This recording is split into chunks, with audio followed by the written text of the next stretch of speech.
kwamba jeshi la polisi katika mkoa wa Mwanza linawasaka watu walioshambulia na kuwaua vijana wawili ambao ni Revocatus Kumaliga miaka 37, mkulima na mkazi wa kijiji cha Nyang'anga, na Cheye John Kayonza miaka 32, mkulima na mkazi wa kijiji cha Nyang'anga, wilaya ya Magu.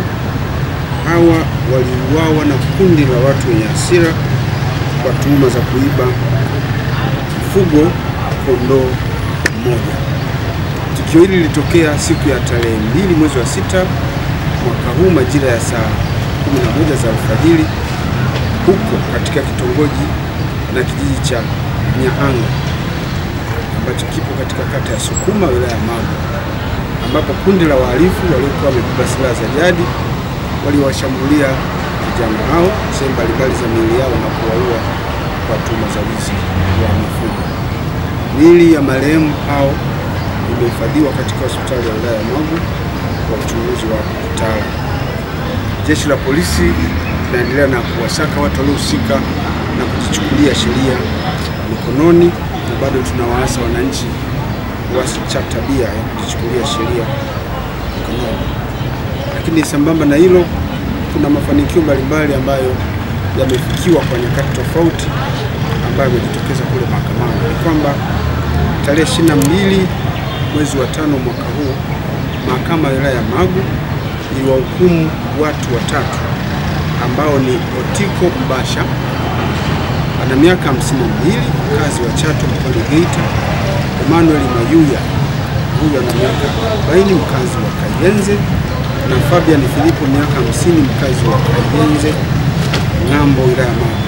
Hawa walihukumiwa kwenda jela mwaka mmoja au kulipa faini ya shilingi milioni 5 baada ya kutiwa hatiani kwa kosa la kumiliki mifuko ya plastiki isiyoruhusiwa na viuatilifu visivyosajiliwa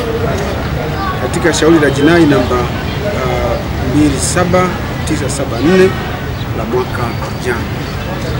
Aidha, mahakama iliamuru kutaifishwa kwa injini ya boti aina ya Suzuki mtumbwi mmoja ambao ulitumika kusafirishia na kulipwa gharama ya kuteketeza mifuko ya plastiki na viuatilifu hivi. Katika kesi ya ukatili wa kijinsia kwa watoto,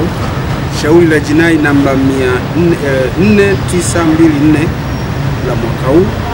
mshtakiwa anaitwa Ndakama Pauline Kisabo, ana umri wa miaka 35, mkazi wa kijiji cha Mwakabilinga, wilaya ya Kwimba. Alihukumiwa tarehe 29 mwezi wa 5 mwaka huu na mahakama ya wilaya ya Kwimba kwenda jela kifungo cha miaka 30 baada ya kutiwa hatiani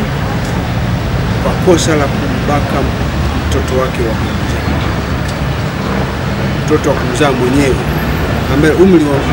wake ni miaka 10 na jina lake linahifadhiwa kwa mujibu wa sheria. Ndiye alihukumiwa kifungo hicho na sasa hivi anatumikia adhabu hiyo gereza. Pia katika shauri la jinai namba 1900 la mwaka jana, mshtakiwa Bahati Kadogo Shilangi, huyu ana miaka 21, mkazi wa kisiwa cha Ghana,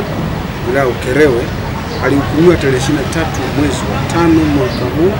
na mahakama ya wilaya Ukerewe kwenda jela miaka 30 baada ya kutiwa hatiani kwa kosa la kumbaka mwanafunzi wa darasa la 7 ambaye umri wake ni miaka 12, na mwanafunzi huyo jina lake